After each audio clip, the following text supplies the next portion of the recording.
so much. And the opening bell is about to ring any moment. Of course, remember that stocks are kicking off lower. This is after the ADP report came in worse than expected, a loss of almost 300,000 jobs. What does that mean for Friday's jobs report? That really is going to be the big sticking point for the markets. And also the Dow had lost 200 points. We're going to be talking to Joe Saluzzi in just a few moments to ask him whether or not sentiment is indeed changing. He has not been confident about the markets as of late. And there goes the opening bell. I want to get to Suzanne O'Halloran first. Suzanne. Betty, well, we may be moving into a little bit of a cautious tone for U.S. stocks today. As you mentioned, that ADP report on payrolls, not that encouraging for bullish investors today. We're also going to be paying attention to volume, because when we had stocks decline about 2% yesterday, volume here at the New York Stock Exchange was over 1 billion shares. A down market and higher volume is not a positive, again, for the bulls. So those are the things we're going to be watching with respect to the broader market. Keep an eye on the home builders. D.R. Horton was cut to a sell at UBS on valuation.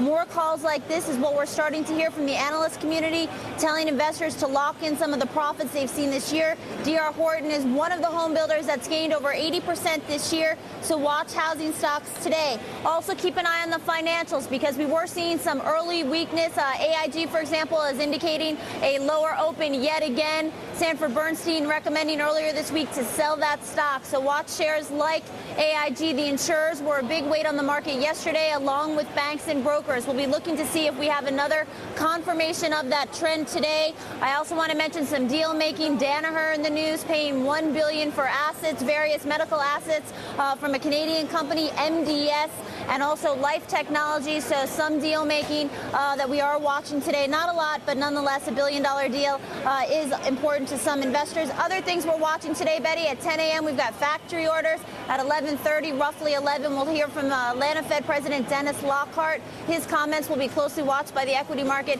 And then, of course, the Fed's minutes at around 2 o'clock later today. These are all data points that traders will be watching here, because, as I mentioned, some traders saying we're not seeing a lot of momentum. We're needing some direction. We don't have earnings, so the economic data is really front and center today. Betty? Okay, thank you so much, Suzanne O'Halloran, on the floor of the New York Stock Exchange.